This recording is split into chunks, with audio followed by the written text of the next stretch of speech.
Okay, so I'll ask you the question again. Starting with your family history, what were your parents' names and where were they from? My dad was William Leo Menard Sr. I guess he wasn't a senior at that time. I am a junior. My mother was Ruth Carolyn Isham Menard. Both of them were born in Detroit, where I was born.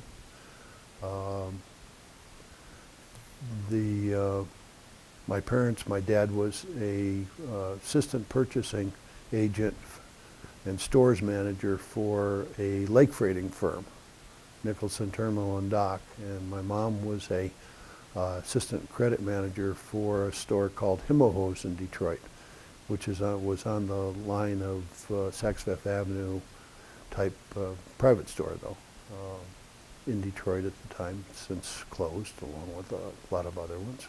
Mm-hmm.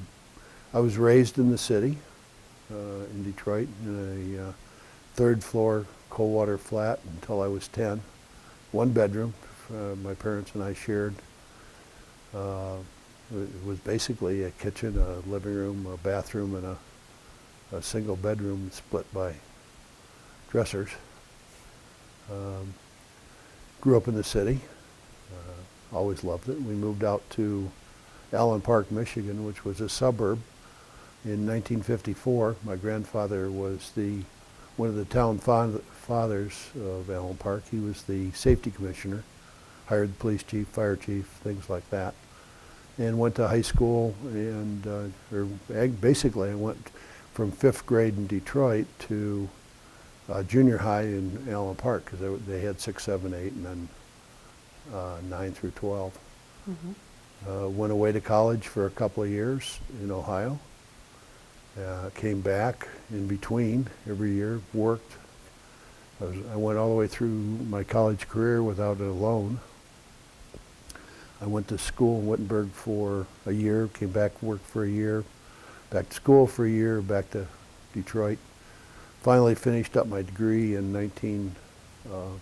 January 1971 with a bachelor's in chemistry. I doubled over that last semester and went to Wayne State and completed my master's in 11 months. In chemistry? No, I got an MBA. Okay. In between time, unfortunately, I graduated high school in 61 and college in 71. Went to Vietnam and in the Army, was drafted in 65 through 67. Okay, let's go back a little bit. So do you know what year your parents were born or were married? My parents were married in 1941. Okay. My dad was born in 1921. My mom was born in 1919. Okay. Did your dad serve in World War II? No, he had a physical ailment. He was 4F. My grandfather didn't serve in World War I because he was a railroad engineer.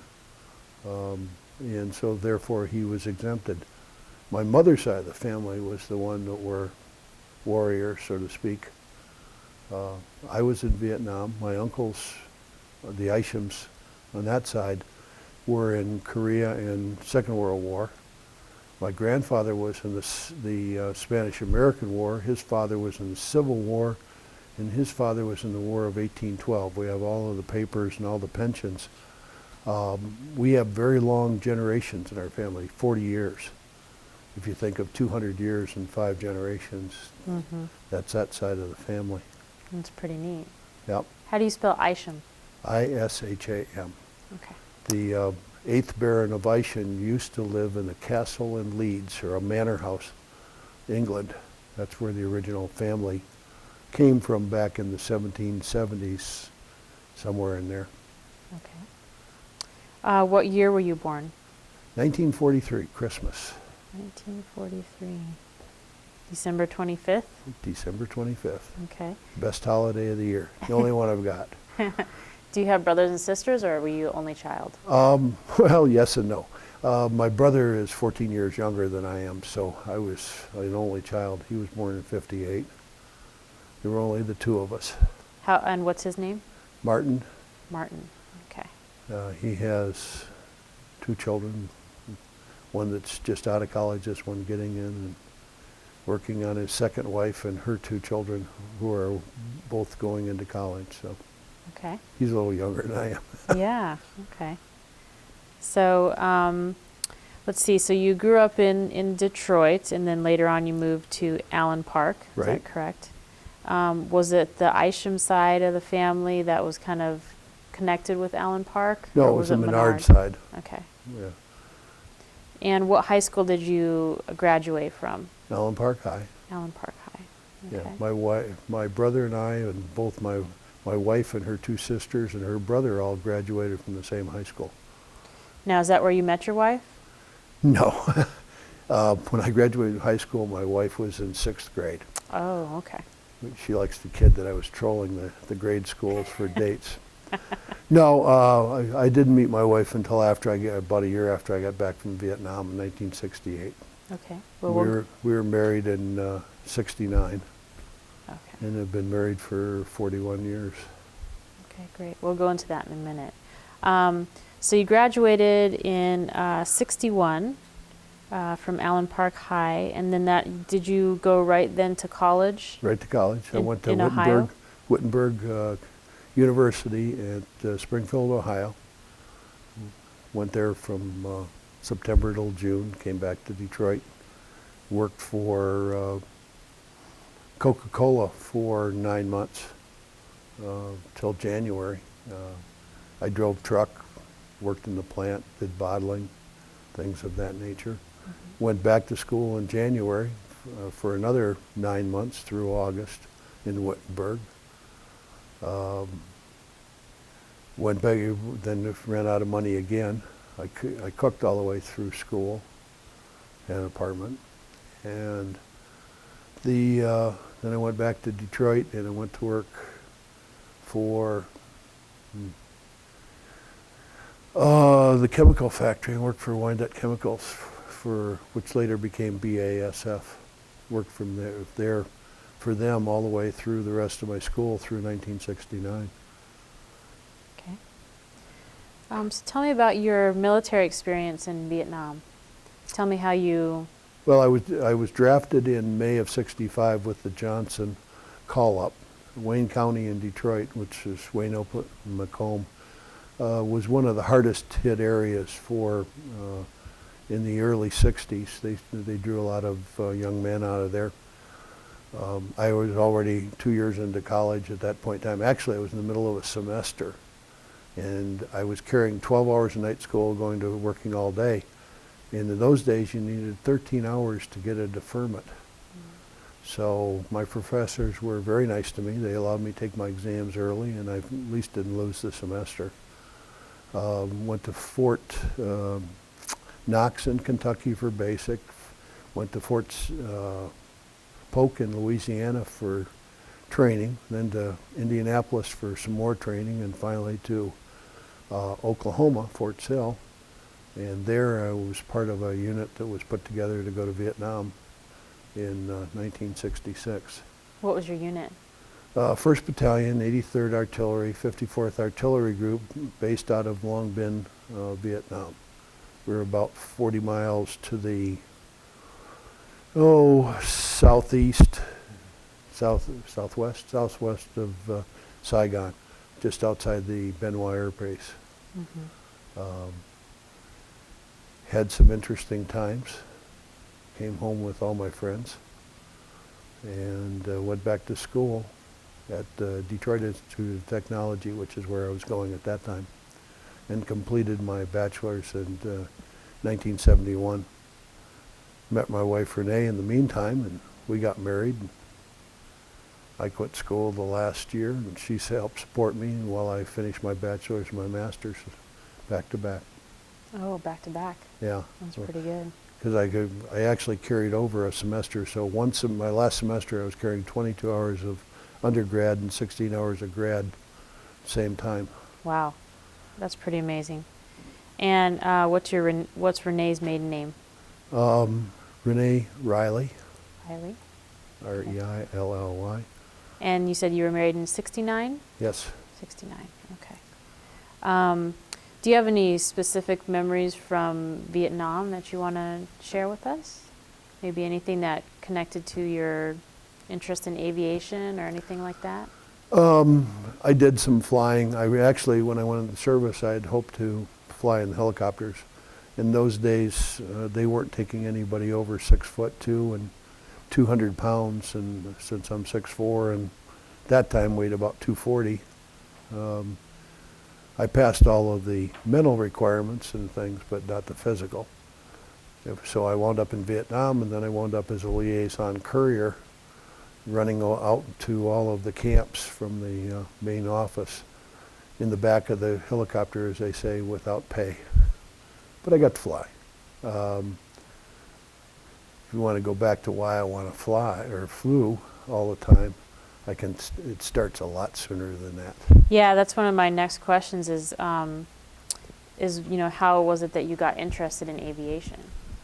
In 1951, I got a ride in a Stearman, open cockpit, big tires off of a dirt strip in northern Michigan. My parents had a friend who was a vice president at GM who had several planes through time, including a Staggerwing Beech and a few other airplanes. And he gave us rides, and I was hooked. I actually took lessons 2 or 3 times, but never completed my pilot's license because I was always too busy. But especially when I was here at Chandler, had a lot of friends like Mike Ray and a few of the other ones who had airplanes, and I was allowed to fly right seat. They took it off, they landed it, but in between time, it was a lot of fun. Mm-hmm. I get a very unique perspective from the air, and a lot of people, for my public works side of my job, not only the airport side, but from the air and the aerial, you can see where things belong, where roads should go, how everything is, and I get that perspective from flying. Mm-hmm. Okay. So just going back to your military experience, were you disappointed that you were too big to be able to train to fly? Yeah, I was very disappointed I was too big to fly, even though I wound up flying, because I love to fly. I love the perspective. Probably was good considering the mortality rate of helicopter pilots in certain periods of the war, but I was very glad to come home. I do know people who died, but our unit was very lucky. We actually only had 2 people killed out of 3,000. Wow, that's and pretty we amazing. had about 198 that were injured. A few went home. Mm-hmm. But we were very lucky. Mm-hmm. Okay. So let's talk a little bit about what happened once you finished up college in 71, you said, right? Right. That's when you came to Arizona, correct? That's correct. So what was it that brought you to Arizona, you and your wife to Arizona? Well, when we were first married, we took two honeymoons, one hers, one mine. Hers was to come to Arizona to see her sister, who lived out here. We rented a car, stayed at the Camelback Inn, saw friends, one of which was the guy I went through the service with. He and I were in Vietnam together. We actually were in three or four of the bases, one of my very best friends. And just liked it from that standpoint. My side of the honeymoon was we took a canoe trip on the Ausable for 6 days with a tent that was made out of a clear plastic sheet, an ice chest, fishing rods, and some flak jackets and stuff. So I used to be more of an outdoors person than I am now. My favorite saying with my wife is her idea of camping is Holiday Inn, and it hasn't changed. Well, that's a great compromise right at the very beginning there, sounds like. We have agreed to disagree since the day we met each other. Okay. So so you'd taken that honeymoon here, and then what was it that kind of brought you to Arizona to stay? Well, when I graduated, we had decided a long time before that. In fact, that's how we met. My brother was, as I said, a lot younger. So we met in Big Boys Drive-In. I used to go there after school. I'd work all day, go to night school, and I'd drive back there, have dinner, and I'd do homework in my car because my brother was playing the drums, and I really couldn't study at home as such. And we did, one night I was taking a break, met her, we started talking about Arizona because she was going to go see her sister, I was going to go visit my friend, and when we finally got married, we decided this is where we wanted to live.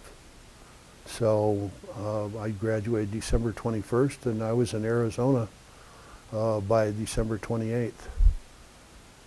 And we lived with my friend for a couple months till I found a job, and after that it's all history in Arizona.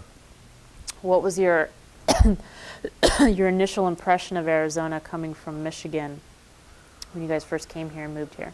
Well, the first time we were here on the honeymoon, we traveled around, saw the Grand Canyon, did the touristy things. But I absolutely loved it was clean, it was clear, it was small. It was less than 1 million people at that time in the whole state. I absolutely loved the desert and the flowers and the mountains. I guess the ability to be at the ocean in 5, 6, 7 hours, to be in Vegas, to be in Mexico. It was a centrally located place that just felt very comfortable. There isn't a place you couldn't go in Phoenix in that time where you didn't know somebody. I mean, you could go downtown, you could go Scottsdale, Tempe. A lot of the towns were tiny at that time. Mm-hmm. But it was just a very friendly feeling, liked what it was like. Freeways had oleanders down through the middle of them. They didn't look like LA. There was all kinds of orange groves, and we lived up on South Mountain after we finally got settled next to Sato's flower gardens and stuff, and it was just absolutely gorgeous. Mm-hmm. So what was it that brought you to Chandler, and when did you come to Chandler? I worked for several firms. I worked for U-Haul for 5 years, and then we adopted our first son, and I needed a little more money.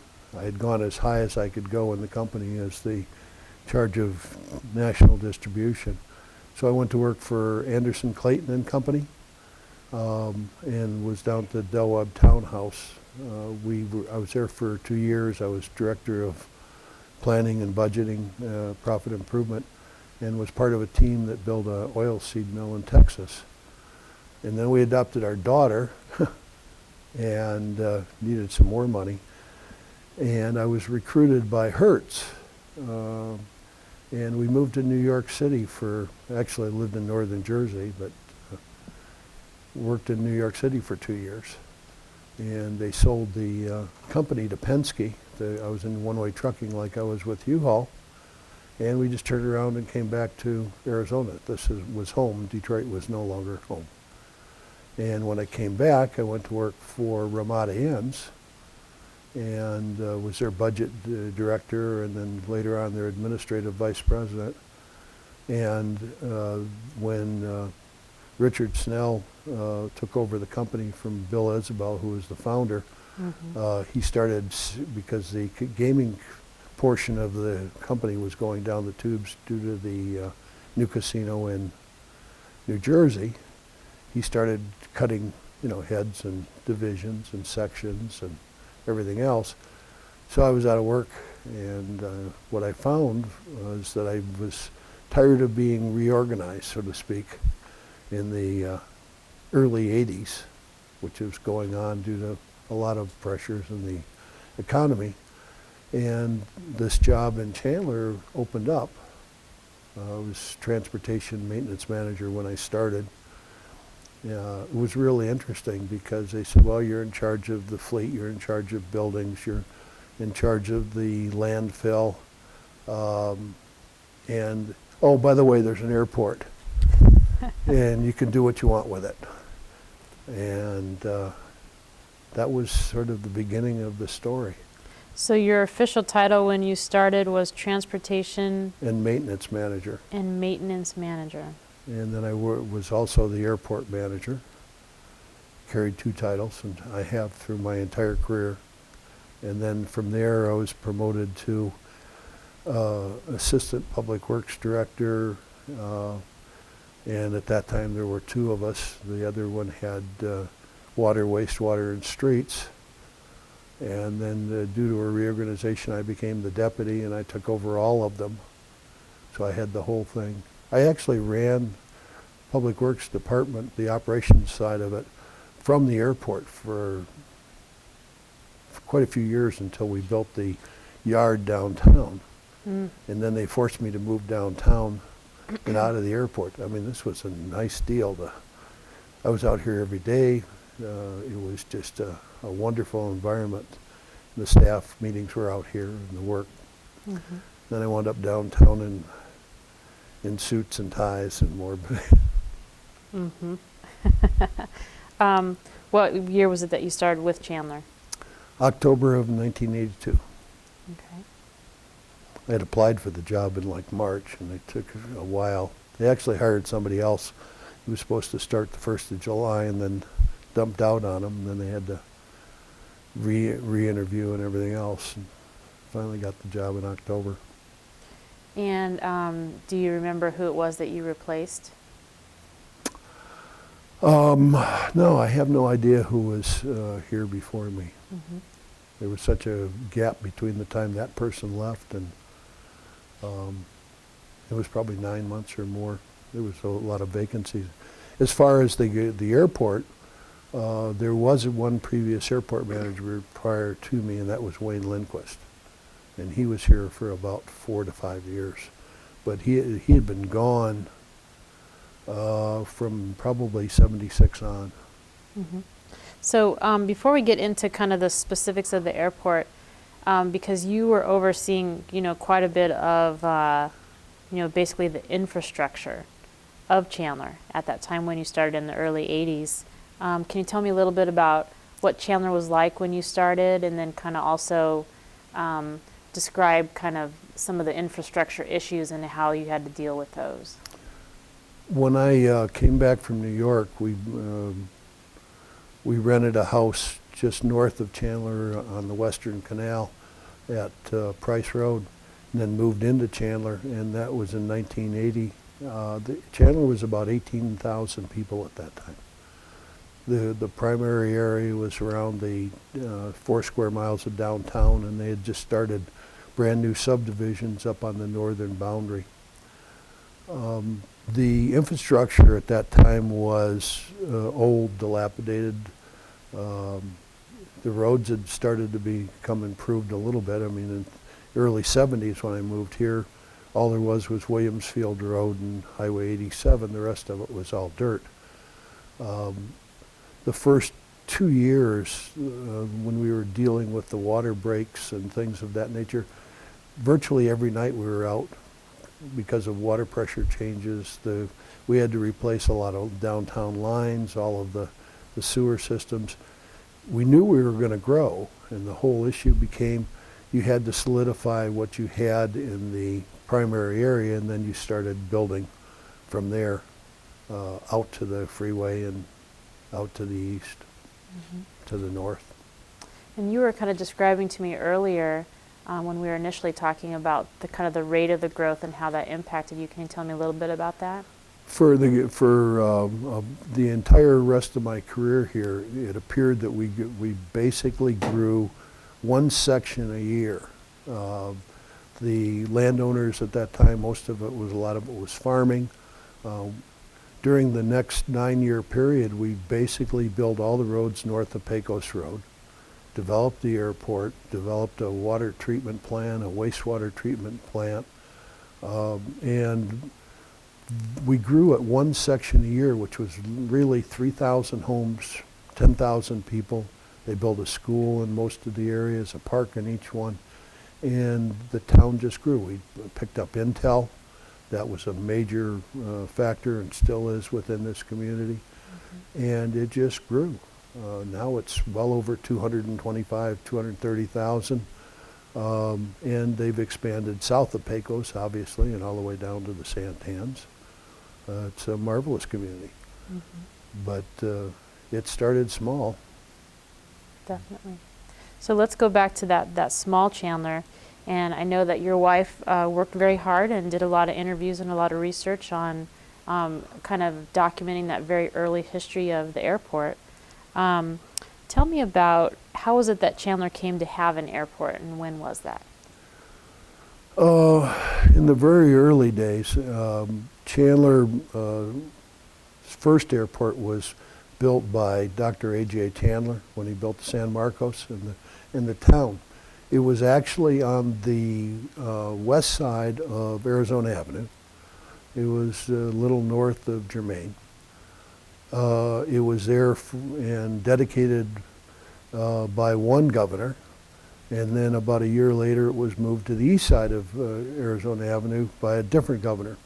But that fact in history was sort of dissipated between 1912 and 1940 some. My wife, after the kids went into school, went back to college to get her degree, and one of the classes she was taking required her to basically write a history report.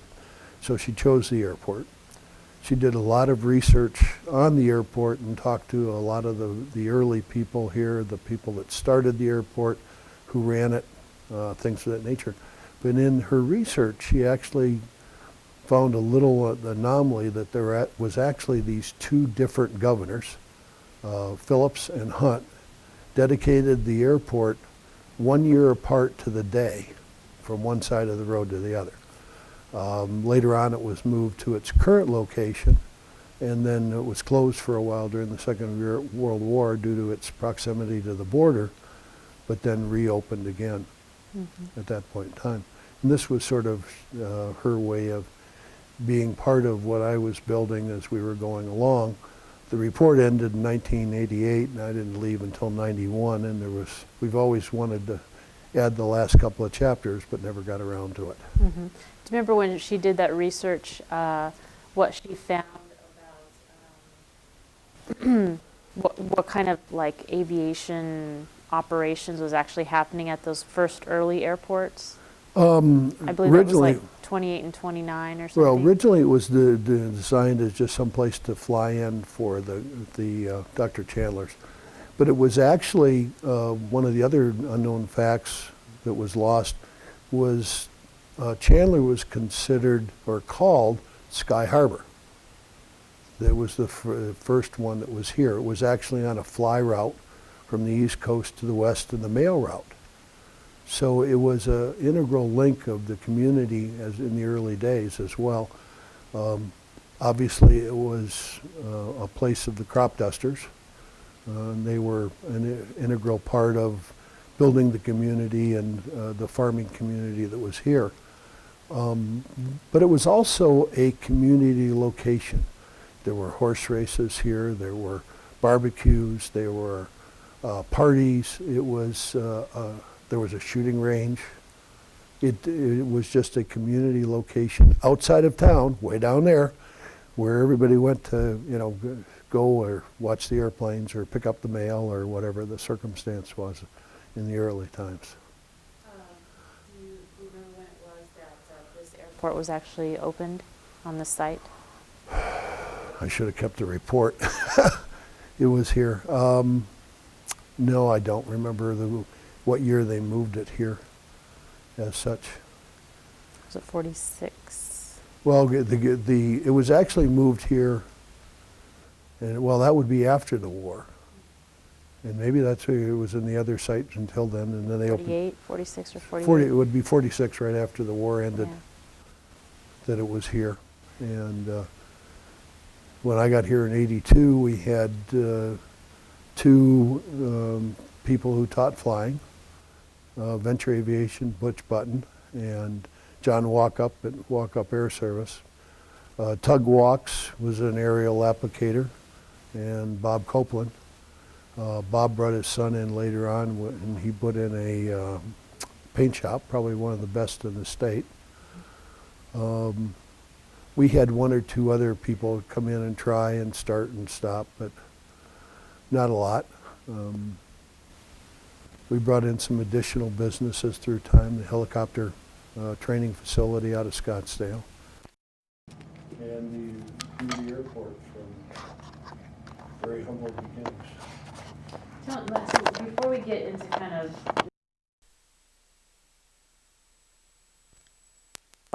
kind of based on what your wife found and researched, I'm interested in use of the airport. Right. Tell me about some of the organizations or individuals that were using the airport. How are they using the airport? You kind of listed it out a little bit, but maybe give me a little bit more detail. You've talked about the Rod and Gun Club, the shooting range, Right. the rodeo grounds. Tell me a little bit about that. I'm not really well versed in a lot of that. The original terminal that I moved into was the Rod and Gun Club. It was an old rock building. When we built the new aprons and things like that, it was actually sunk. It was surrounded by some big old trees. It was a foot below grade, so when it rained, the floor in the main part of the building flooded. The guys who worked here actually built themselves a 2-foot step up to where their little office part was so that they didn't get flooded out. The horse racing track and all that kind of thing had been long since gone. The shooting range, obviously, things of that nature. But it was a community center in the early days. It was part of the development of this town. There was a Lazy 8 flying service out here for a while. One of the early manufacturers, we actually had a manufacturer of a Varga aircraft. George Varga was here, and his son, later on, they had a parts business on the airport. So it was a continuously growing, developing location, and really became an airport in the late 70s when it started to grow. And about the same time, it was a time when people started the expansion of flying, and all of the other airports in the area were starting to fill up, so they needed some more places to put airplanes, and so that helped the growth of this airport. Okay, good. That's good. I'm curious to know about Tug Walks and the Lazy 8 flying service. What do you remember about him? Oh, boy, that's been 30 years since I've seen Tug. I'm assuming that he has passed as such. But he ran an operation on the south side of the airport. He was out there by himself. I got to know him just a little bit but he was just a good old boy type farmer. He dealt with everybody around here, and so did I. I mean, in fact, the first day I was hired, I had a suit on. My boss said, "Go home, take it off, put on your cowboy boots and your jeans, because you've got some work to do with the farmers in the area." And Dwight Patterson was one of the major landowners around here, and so I not only did that, but I used to go buy coffee and donuts and come out about 5 in the morning and meet him when he was throwing hay to some of his cattle and horses at the end of the runway down this way, and sit and talk, and we developed a very nice relationship that eventually led to the acquisition of the land around the airport that we needed for the growth. Bob Copeland was a great guy.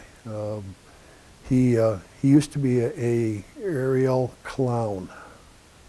Can you describe that a little bit, what you mean by Well, he would dress up. He actually had a Cub that was reverse fitted. In other words, you wouldn't fly it forward. You could actually sit in it and fly it facing backwards. And he would dress up in clown costumes and do air shows. He'd play a drunk farmer who would wander out of the crowd, and fall down and crawl into an airplane and get in backwards and then take off, to the crowd. He's a really neat guy. Just great experiences with people that we had several air shows here. And he was just a very nice person. They all were. It was a very friendly place here. A lot of people helped develop this place. I was just sort of a conductor, I guess is the way I'd put it in some cases. Mm-hmm. All these people made it work. They're the ones that worked here. Mm-hmm. And what about, I don't know much about the Button Aviation. Can you tell me a little bit about that? Well, it's Venture Aviation. Venture Aviation. And Bob Button. Or wait a minute, no. Venture was Richard. Now you got me. Button Aviation was basically a third. In fact, it sat probably right here or right across the street. I can't tell where we're at relative to where it used to be. The terminal used to be that way. Button was just the third. He came in a little later. Rich Venture was the other third one. Those three were the mainstay around the airport in the early days. But they came and went. Mm-hmm. As such, the only one that's really hung around is Walkup. It's expanded. So he's still here. He taught aerial acrobatics as well. Got several acrobatic aircraft over there. He added to the air shows as such. We had the CAF in here too. So. Oh, okay. What was his operation like when you first started? Which one? Walkup, John Walkup. Walkup had one building, and then he wanted to grow. He eventually built the complex he has down there of the 2 or 3 hangars. He added the cafe. He always had his basic flying service, and then he taught his aerobatics, and this was a good place because we were away from Phoenix. There was a lot of farmland around here, so it was open air as such. He was staying out of the flyways from the military. And he grew. He eventually got the fuel concession here. For the longest time, we, the city, provided all the fuel. Mm-hmm. We actually ran the airport with only 3 people. For the longest time, they did all the maintenance, did all the fueling, did all the firefighting. Hopefully there weren't too many for those, but those 3 guys were here all the time. Okay. Now, let's go to the airport itself, sort of as far as how it looked when you started here at the airport. Tell me a little bit about, kind of what the runways were like, what kind of airport buildings were there. Just describe the airport a little bit for us. Well, we had Tugwalks' hangar on the south side. We had Don Copeland's Bob Copeland's, and then Don's to the north. We had 3 other buildings there. One was Chandler Aviation, one was Venture, and one was Button. There was this 1940s rock building that was the Rod and Gun Club that was used as the terminal. We had 1 T-shade with 11 spaces. Still only have 1 T-shade here. We had no hangars. We had 1 apron, the fueling island, and a fuel truck. Big Ed Smith, or Big Mike Smith, made me look small. I think Mike was 6'9", maybe 350, a little more. Ed was, what was interesting about these 2 guys when I got here was that they had been on the street crew. And there had been a riff in the city. They did a lot of rearrangement. And they were younger men at the time, so Ed wasn't, but younger with the city. So they moved them out to the airport to do maintenance and fueling. But what they had between them was a wealth of skills because they could run blades, they could run front end loaders, backhoes, they could run sweepers. They knew all the street equipment. So what I had was a built-in maintenance crew that knew everything. Conversely, they took guys who rode on the back of garbage trucks and made them custodians. And they didn't know what clean was. And so I had the dichotomy of the different divisions and how they moved people around and what skills they had. The airport was the lucky draw on that one because these guys could do anything you wanted to do and they would do it. They loved this place. Mm-hmm. Okay. I know that the control tower that we have today came a lot later after you left. Can you tell me a little bit about what was used prior to that here at the airport? Prior to the tower, you just had a Unicom system. Basically, the guys that were in the office, and there was one at a time, not very good on safety practices because of the fact that you should have at least two people, but pilots would call in on a Unicom frequency, ask for wind direction, and land. There was only one runway. It was short. And as I said, there was no hangars or anything else, so it was used a lot for just training, but that was it. When you get two runways, as we have now, then you need a control tower for sure because you have the operations. The tower, while it came after me, I was instrumental in getting here because what we did is we built the operations, and operation is a takeoff or landing, up to the $250,000 mark. When I got here, it was probably 30, 40,000 at the most, even with all the training we did. As the airport grew, we got the hangars, we got more airplanes, more operations, and the final piece of it was we brought in the helicopter school. And when we did that, they fly a lot of touch and goes, and each one of those count. Well, we got the count up, and then applied to the Federal Aviation Administration for a tower, which was eventually granted a year or two later, and then built. And they pay for that. Mm-hmm. Tell me about the helicopter school, bringing the school here. Let me add something to your microphone real quick.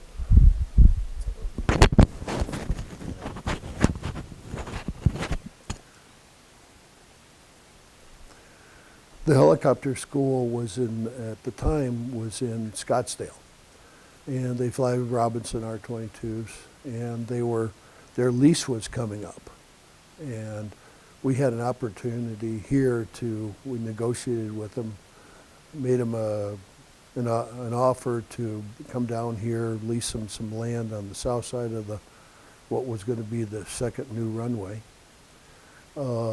Provide them with landing pads in the detention basin across the street from what was then the terminal and a base. They signed the lease, came down, they were to get their own fuel, things of that nature. Unfortunately, it didn't all work out the way it was planned, but they were here, and I saw this morning they're still out here flying to a certain extent. I would have expected to see a lot more, but we did build a helicopter area across the street from the old terminal with pads and landing strips and things of that nature for them. And was that the original heliport that eventually moved? Right. Okay. And so we're kind of referring to what's now Quantum Helicopters? I guess that's who it is. Yeah. I haven't actually been over there. Okay. You should go over there. It's a neat Yeah, it's operation. a very nice looking, from the aerial view I saw on the map. It's got some pads and such. Now, tell me about, what did your job entail as airport manager in 1982 when you started? Excuse me. Well, originally it was, I had two guys, Ed and Mike. They were in charge of doing the fueling and what little maintenance we had, sweeping the runway, sweeping the taxiways. The original job was to develop the airport as such. And at the same point in time, I had to run these other divisions and bring them up to speed, and the buildings and the fleet, sanitary, the garbage, the landfill, running all this. But the development of the airport was just a love. And at the beginning, the first thing I did was look over what we had, figured out the plans, realized we didn't have a master plan, we didn't have any of the studies necessary to do it. The runway was too short. It had no lights. And it had one other issue. As soon as within a month or two after I took over the job, I applied to the city manager to go over to LA and figure out what it was going to take to make the airport grow. And so I hopped on a plane, flew into LAX, got a cab, went over to the FAA building, and went and met a gentleman who was in charge of the engineering section, we'll call it that. It was Aviation, by the name of Bob Bloom. He was the section manager, and his boss was Herman Bliss. Bob has since died, and Herman retired a while ago after 32 years as the longest running section chief for the FAA. But I walked into Bob Bloom's office and introduced myself and said, "Hi, I'm Bill Menard. I'm from Chandler, and I want to know what I have to do to grow my airport." Bob looked up from what he was doing, looked me in the eye, and he said, "Chandler doesn't have an airport." And I said, "I just flew out of it, so I know it has one." And he turned around behind him, pulled out a little black book, had pictures of all the airports in the system in the western region. Flipped it open, there's Chandler, a big red X right across the picture of the airport. "See, no airport, it's closed." And I said, "Okay. Your picture says it's not." My eye said, I said, "Why don't you tell me why you think it's closed and what I have to do to get it open?" And that was about a 3-hour discussion. And what it had turned out is that Chandler had been in the process of growing, doing things that needed to, had some small grants, maybe up to $1 million over a 30-year period through CAB and things of that nature. And they applied for a instrument landing system. They were granted it, the town had approved it, the town had funded part of it. They came out here and they started the construction and put in the pylons and the piers for the different pieces of equipment. An instrument landing system provides a way for aircraft to glide in, know exactly where to land. And it's very, at the time, the precise method of flying in rather than using just VASIs or later on PAPIs, things of that nature. In the middle of it, there was a change of mayor, council, and will of the community. And they told the FAA to take their instrument landing system and put it where the sun don't shine, in a warehouse someplace. By doing so, they basically killed the future of this airport at that point in time for several years. This was prior to you coming in? Yeah, this was between Wayne Lindquist and me. They actually, and I never did get a chance to talk to Wayne of whether or not this is why he left.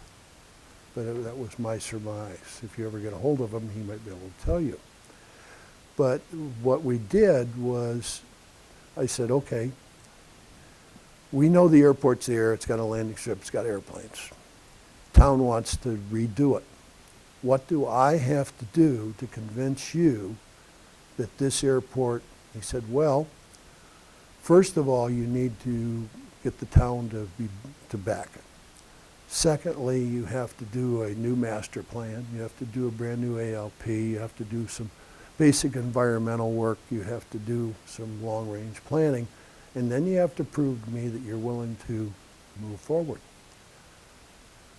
So the first thing we did is we hired a consultant to start on the designs and the master plans and things of that nature.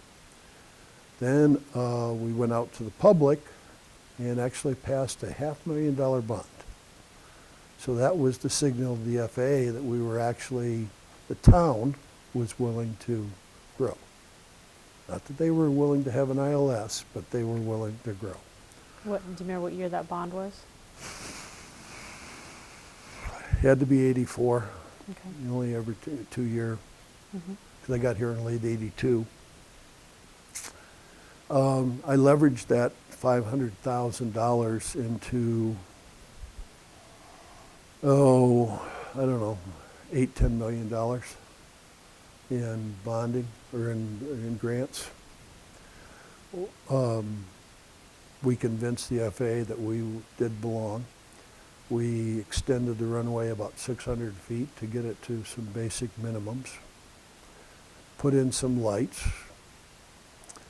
Convinced City Council to run with putting in hangars, expanding the apron. And then the additional businesses started coming. And from there it just grew. Someplace in the about 86, 87, 88, we had some major developers come along. We started buying land. We leveraged, we bought all the land that the airport currently has, all the way around it. One of the biggest things we did, and I don't know where it stands now, was we put an aviation easement over the top of the airport. We took the section the airport was in, or the section and a half, and put 1 square mile all the way around and made a box around it and put a navigation easement in there when it was mostly farmland. There were a few homes, but not many. What a navigation easement did, there's only 3 of them in the state, actually, still.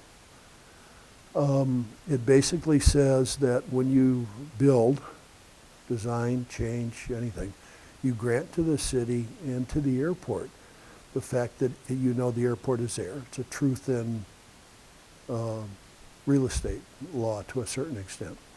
But you give the right for the aircraft to fly above your head, that there will be noise, there will be sound, there will be light, there will be particulate matter from the aircraft exhaust, things of that nature. And you had give up that right to complain about it.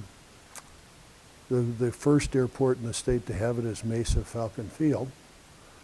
They're still using it and still fending off, shall we say, advances to shutting it down or closing it. Chandler has it, and Flagstaff, my other airport, has it. State also came along a little later with a thing called an airport influence area, which was a little larger than that, which basically was a real estate law to make sure people knew that they were within a mile, 2 miles of an airport, things of that nature. How well Chandler exercised those navigation easements, I don't know, because it seems like they built a lot of homes an awful close to the airport. I know that to the north it seemed like they're working on an additional air park center and things of that nature, but they really do have, if they have put it on all the deeds as they were supposed to, a built-in protection of around the airport as such. Mm-hmm.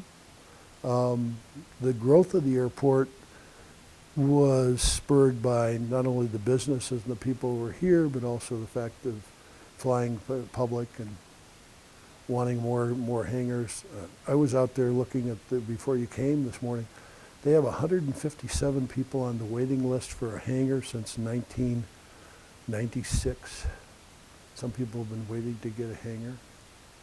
And they have 57 people want T-shade when they only have they haven't built, they've got people who built their own hangar, but people that want city hangars. Mm-hmm. Right. Tell me about, we're kind of talking about the development of the airport over time. Who are some of the new businesses that were starting to come in to kind of flesh out the operations at the airport? Well, we had the 3 flying schools. We got the Don Copeland's paint shop. He used to bring in, it was really interesting because he brought in people from all over the world. He had a Spad at one time. He had a Spitfire out of England.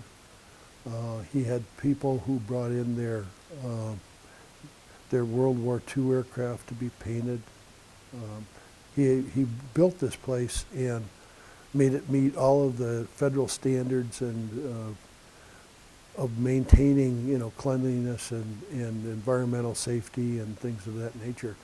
So he brought in a lot of different types of people. He was eventually moved out of here when they put in the new apron, and when Bob Copeland operation closed. Tugs had closed a long time before that. I don't see a lot more businesses now than it was with the day I left here almost 20 years ago. And that, I think, was a direct result of the loss of the election for the development of the runway. Can you tell me a little bit about that? As I said, in the late middle 80s, we started buying land. We had developers, price of land was going up. We had people who were looking to invest in the community.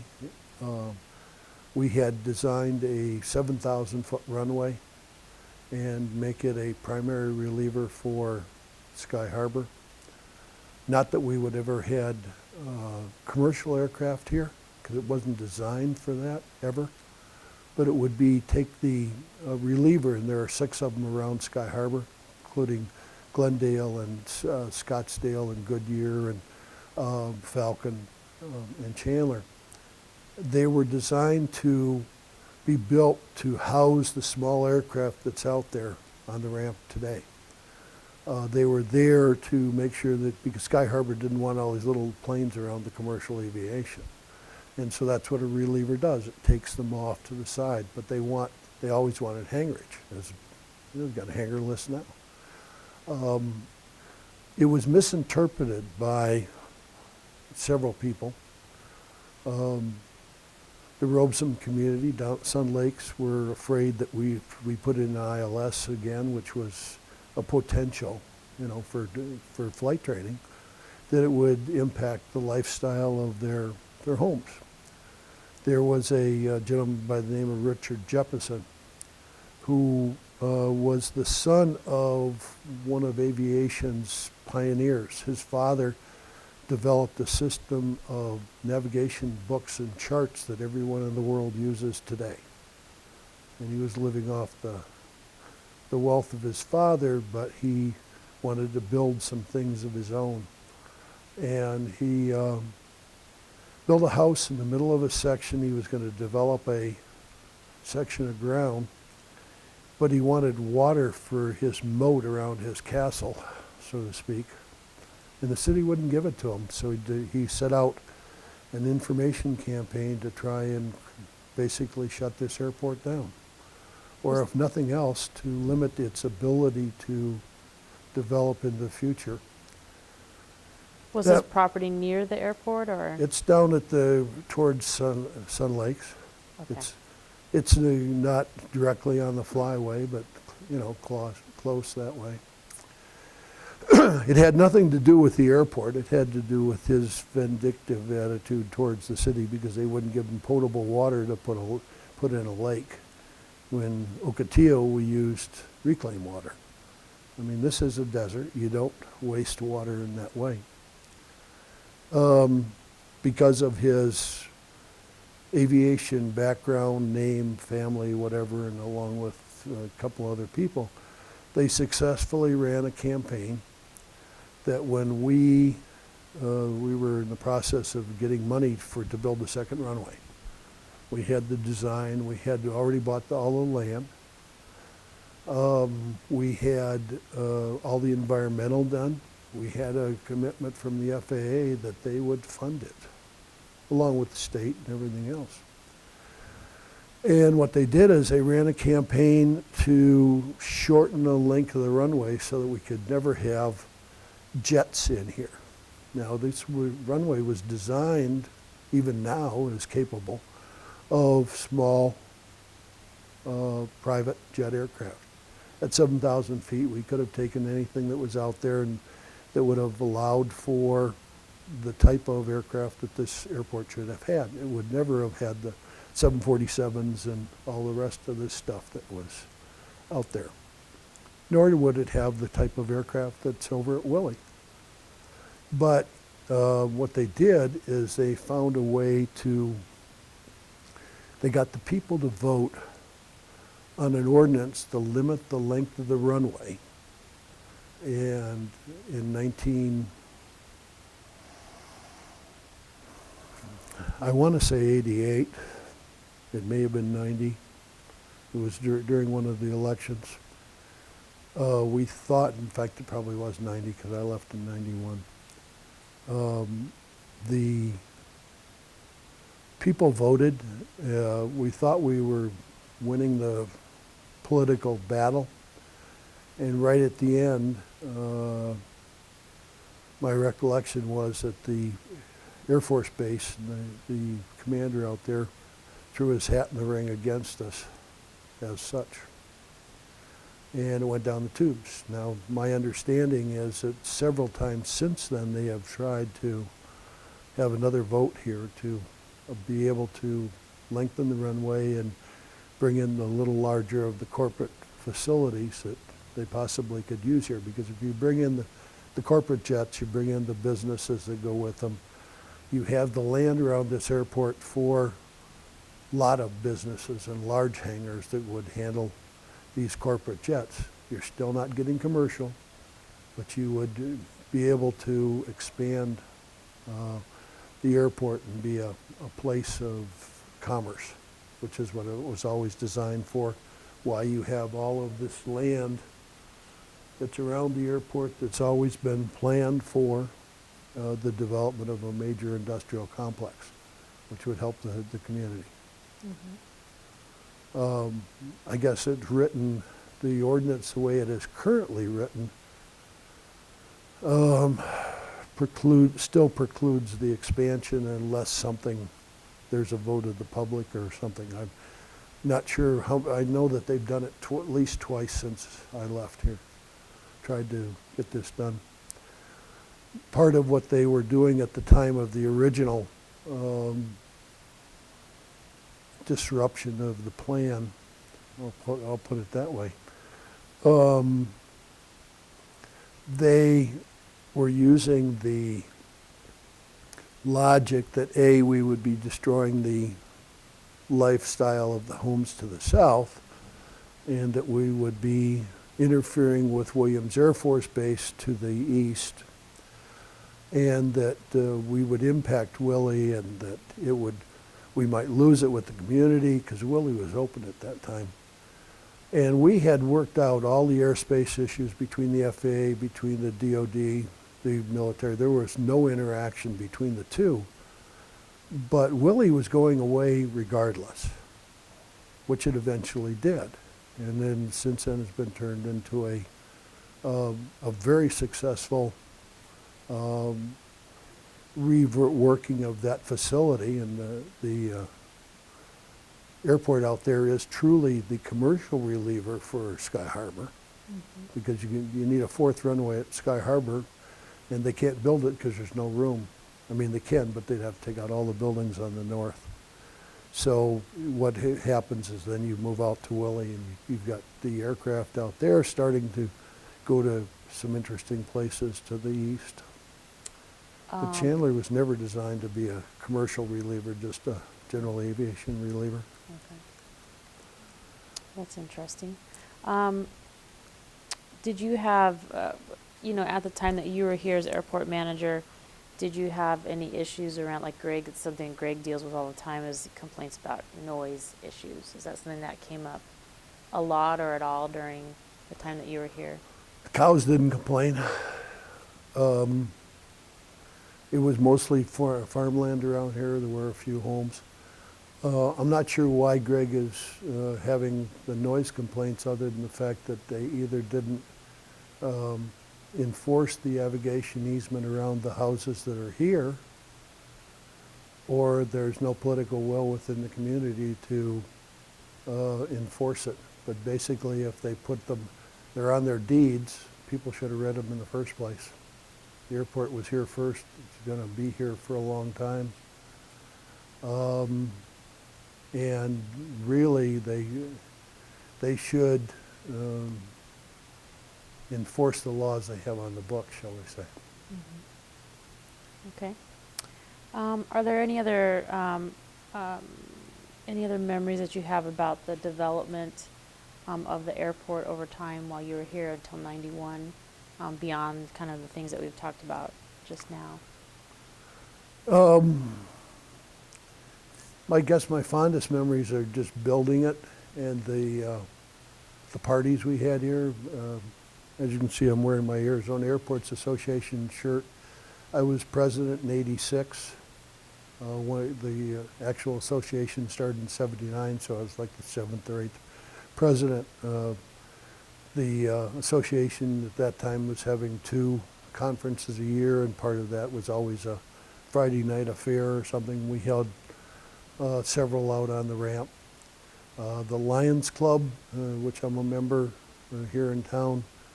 In fact, part of the reason I was recruited to the Lions Club was the fact I was airport manager.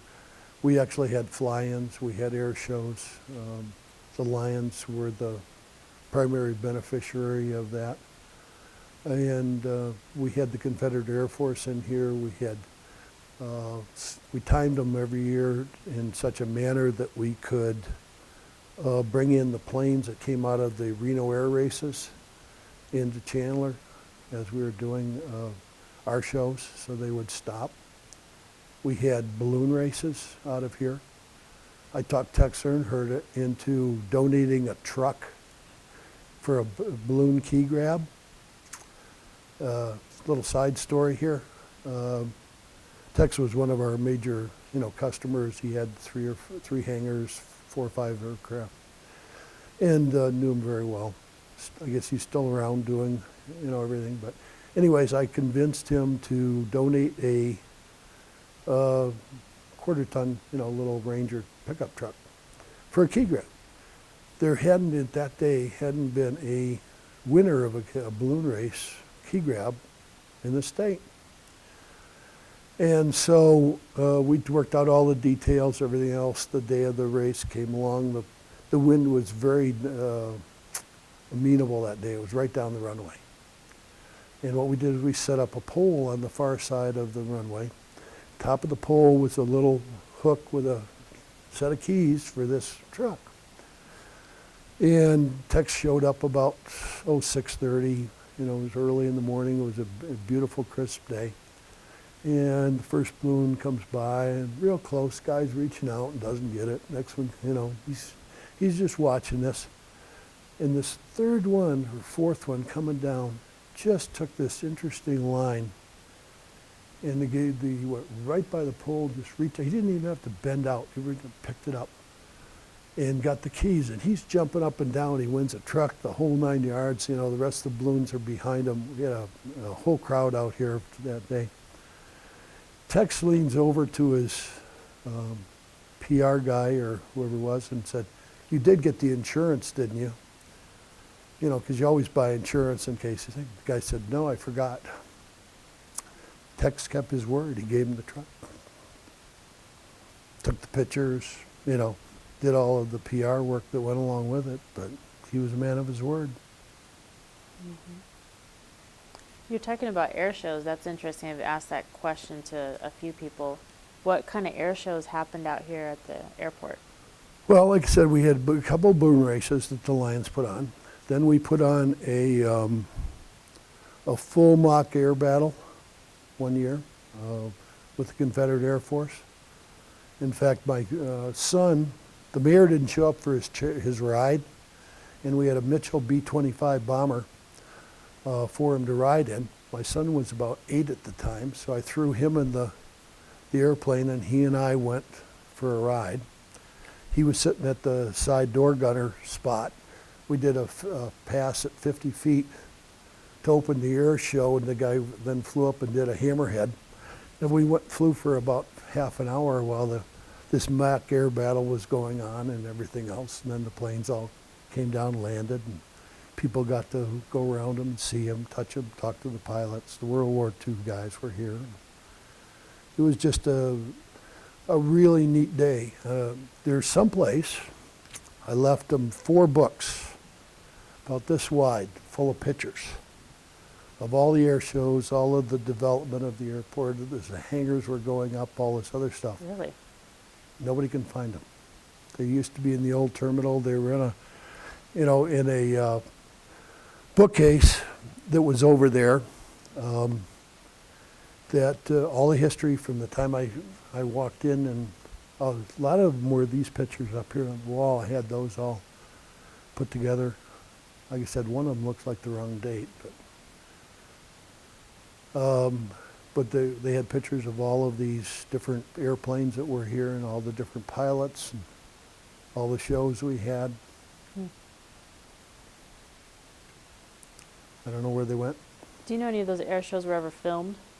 No. Maybe if like you had media come out to film it, or Nah, you couldn't get the media to come out and do anything. It was all still. what? I've got some personal, stuff that I did. You do. What year was it when you did the CAF mock battle? You remember what year that was? Well, it was after we built the ramp, and it was after we built the hangars. So I'd have to say somewhere between 86 and 88, Okay. 87. We started the year, let's see, 80, I was president in 86. I think we started the balloon races in 85, 86, then we did the air shows in 87, 88. We got rained out one year. I probably took a little bath, so to speak. The Lions Club did. But other years we made out very well. Okay. So by the time you got to 1991, how had your role as airport manager changed? Well, As far as two responsibilities and things things. like Well, that. 2 things happened. One, we built a new public works yard downtown. I had also been promoted to the deputy public works director, and I'd taken on water, wastewater, streets in addition to everything else I already had. I had an administrative assistant by the name of Karen Kirch, who I made a acting airport manager. I got her out of the city of Phoenix originally, and she was a recreation major. She eventually left the city here and went back to Phoenix and did Heritage Square work and things like that. But she was an events planner. She was a very, very good PR person. And she was just what the airport needed to work with the pilots associations and the groups here, and plan some of the parties and the events to make it continue, even though it was growing. And sometimes when you grow, you lose that feeling of camaraderie, but she did an excellent job.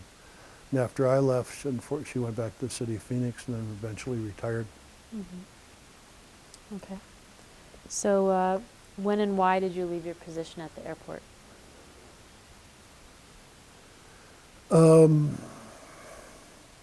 The political situation when we lost the battle for the airport became very difficult. They were looking for someone to blame for failure. I also was in disagreement with the public works director at the time over several other issues within. I felt that it was a good time to leave. I went looking for another job. I sent out 10 resumes, got 6 interviews and 4 job offers.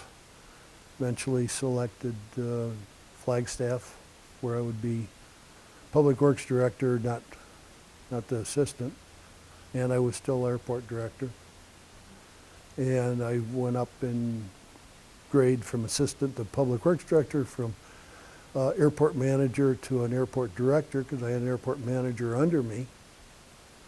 And I went from a reliever to a non-hub commercial aviation airport, and finished out my career up in Flagstaff. Mm-hmm. Rebuilt the entire airport there, and I guess between the two airports, I had somewhere in the neighborhood of $120 million in grants I secured for both different airports.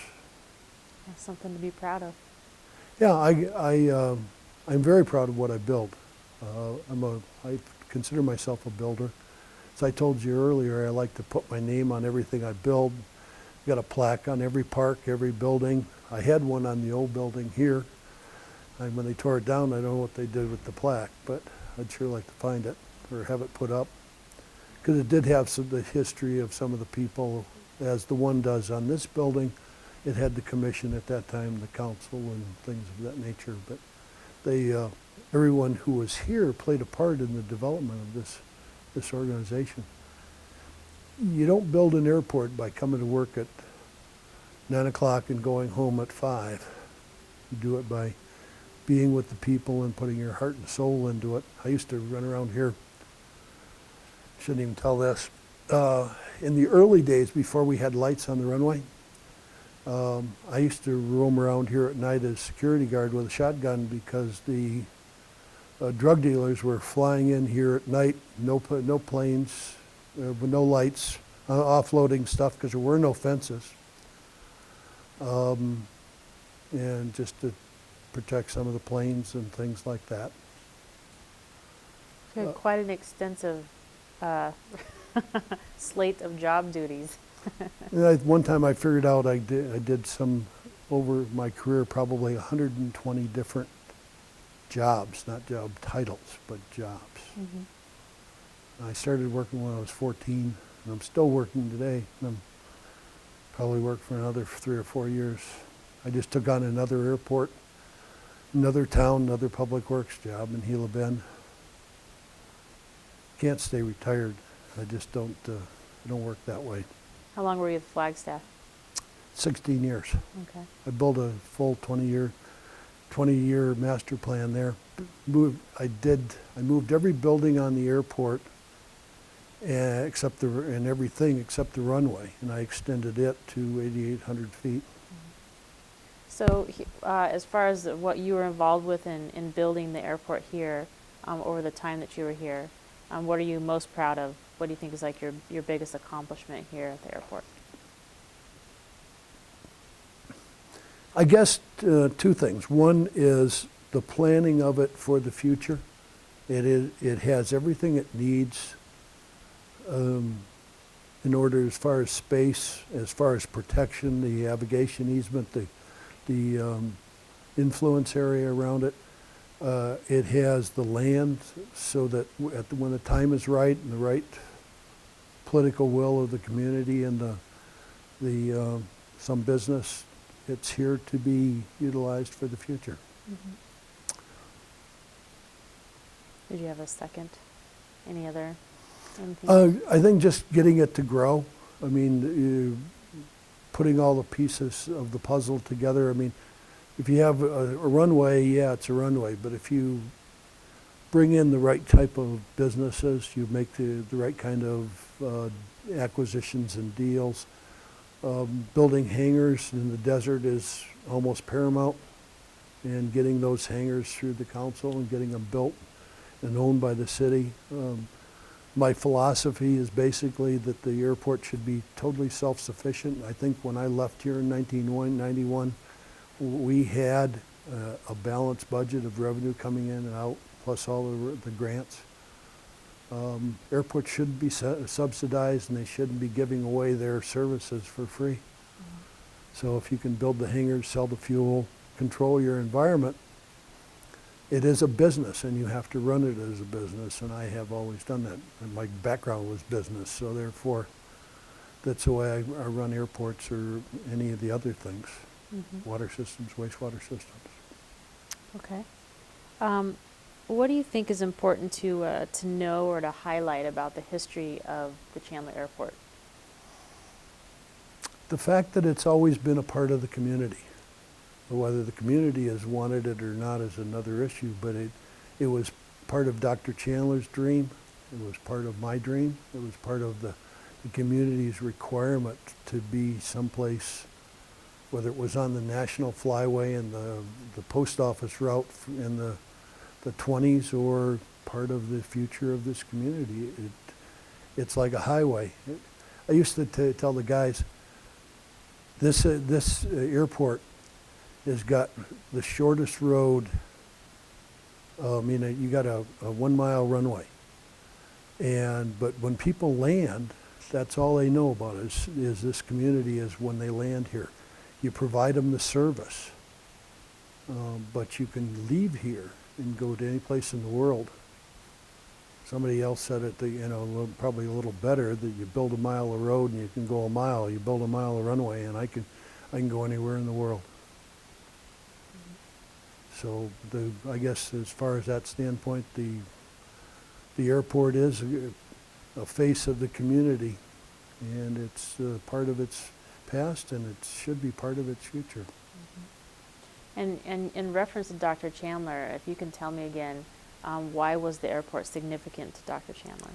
It was just a way to bring in people into his community when he started it, and it was the mail route. Just like Winslow was on the mail route for the northern side, and Lindbergh, and everybody flew the different places. There's only certain places in the sky you can land. There's certain routes through town, and we were on that route at that time. Now it's Sky Harbor, but this used to be Sky Harbor. Mm-hmm. Okay. Just a couple more questions. What do you think currently makes the airport important to Chandler, either economically or anything like that? I really am not tied into what's been going on here in Chandler the last few years. I've been very busy doing other things besides playing with my grandchildren. But looking around, driving in today, they have all of the pieces of the puzzle. They have all of this. They got a beautiful spire out there that says Chandler Air Park Center or whatever it is. I think they want it to grow. It's just the wrong time right now, but I think it's poised for the future. So if you were addressing kind of like the people in the community, and you wanted to say, like, why is it that we need to have an airport that's fully functional in Chandler? What would your... I guess the issue would be, why not? I mean, you have an asset here that gives you an edge up on some other towns. Yeah, you have Willie to the east of us, and they are growing, and that can show you what really can be done with an airport if you have the will to get it done. If you have the backing of the community, or in that case, the communities, since it's Gilbert, Mesa, and the city of Phoenix, as well as Mesa.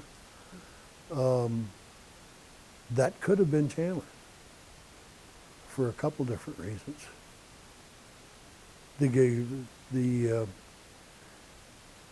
Why the people chose to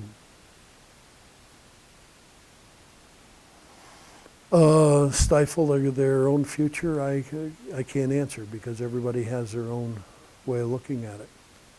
But the community, this does give them a window to the world, and it gives them an opportunity that when the right business comes in here, or businesses, they should be ready to accept it.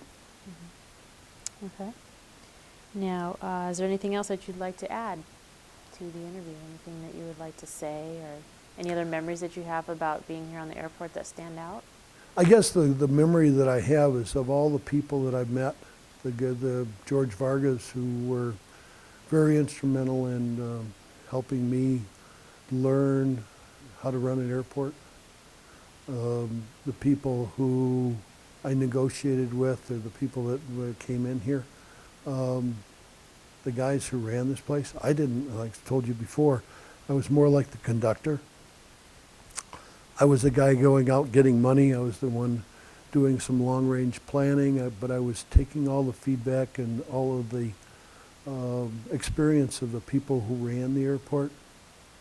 who build it. I mean, yeah, I built the ground, I got the money, but the walk-ups who have been here from day one, the men who for years and years and years were out here alone doing the job, they're the ones that were part of the community.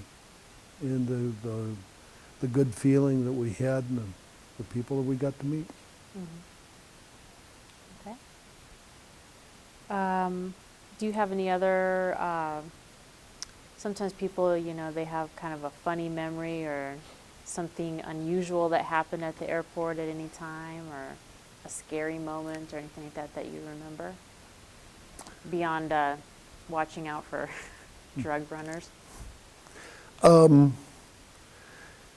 I'm very proud of the fact that when I was here, I never had a fatality. We did have one guy drop a Seneca out in the cotton field, became a paraplegic.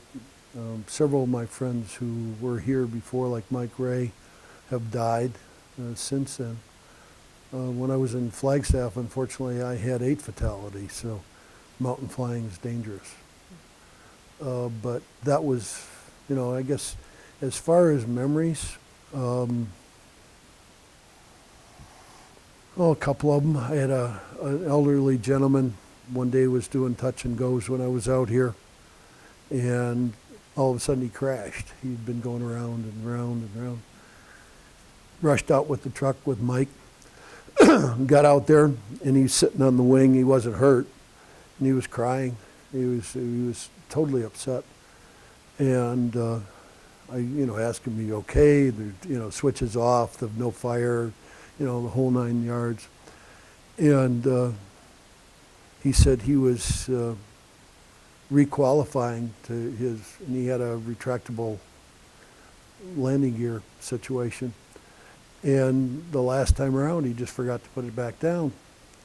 And I said, "Why are you so upset?" And he said, "Because I just did this 6 months ago and they're going to take away my license." He was like in his late 80s or something like that. He had that one little moment of forgetting. He was just requalifying after losing his, or you know, his airplane before, and like a lot of older people, you get to a point where maybe it's time to quit flying.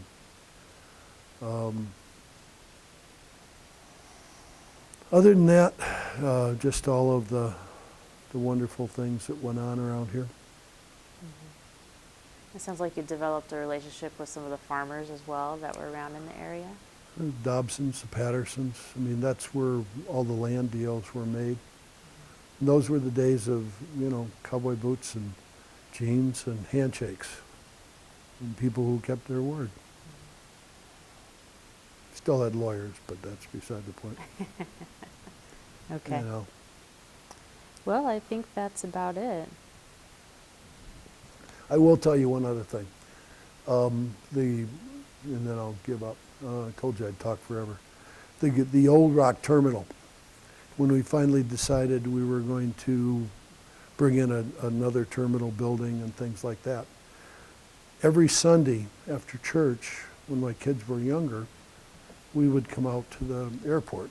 And I'd just check on what's going on, watch who's flying. We had a couple picnic tables, some very big old trees that were there. And they were bulldozing, getting ready to bulldoze the terminal building that day and get ready for the other one. And unfortunately take down the trees because we had this little parky thing that was around the terminal. And my wife made me shut down the bulldozers until we could have our Sunday with the kids. And then we went away and they bulldozed it. Aw. But it was really neat. Yeah. You had to have your last little picnic, huh? Yep. Yeah. Well, that's got to be a great memory. Yeah, the kids grew up here. They flew here, taught them things. Mm-hmm. And do both your kids fly? Neither of them. I thought my son was going to go to the academy, and then he turned up to be colorblind. Oh, wow. And then he broke his back doing some dumb things. And my daughter just never got around to going back to doing it. Mm-hmm. But I think I threw them in more aircraft than most people had ever seen. There's probably nothing wrong with that. No, and they've got memories, Yeah. and I have a lot of good ones of this place. And you have grandkids? I have 3, an 8-year-old, a 6-year-old, and I now have a new 5-month-old. All grandsons. And what's the names of your son and daughter? My son is John Paul, Jon-Paul, no middle name. And my daughter is Carrie, Carrie. Like I said, they were both adopted. My grandsons are Elijah Zane. His brother, the baby, is Zachary Paul, and then I've got Davion William. So my daughter's got 1, my son's got 2. And they're the love of my life. I bet they are. Okay, great. All right, thank you very much, Bill. That was a good history that you gave me. Very Well, good. it's not as detailed as I would have liked, but I probably should have read the book, but I couldn't find my copy to give you some of the early stuff. Just good memories of a lot of people. Yeah, definitely. Yeah, it's been interesting doing these interviews, and you can just see the love that people have for the airport. You know, there's a real strong bond there. It's a Yeah. small community. I mean, the airport managers are even smaller. There's only 110 airports in the state, and only 64 of them have any kind of real, I mean, Gila Bend has got 5 people, 5 airplanes, and only 2 people that fly. I mean, it's just, but it reminds me a lot of this place. You know, it's just someplace that's starting. So, anyways, Everybody's once we finish, get our interviews and then.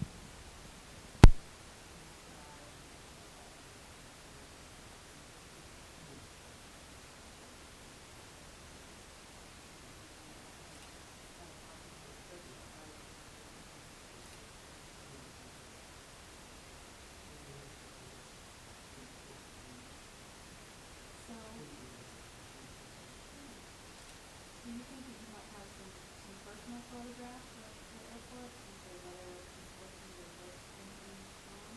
yeah, I don't know where we're at. I asked Fred, and he said he was doing the need for this thing.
Now, when you saw Bob Copeland do his the drunk farmer act, which I'm like, I've had now I've heard 3 people talk about this. I'm like, that has got to be on some film or video or something somewhere.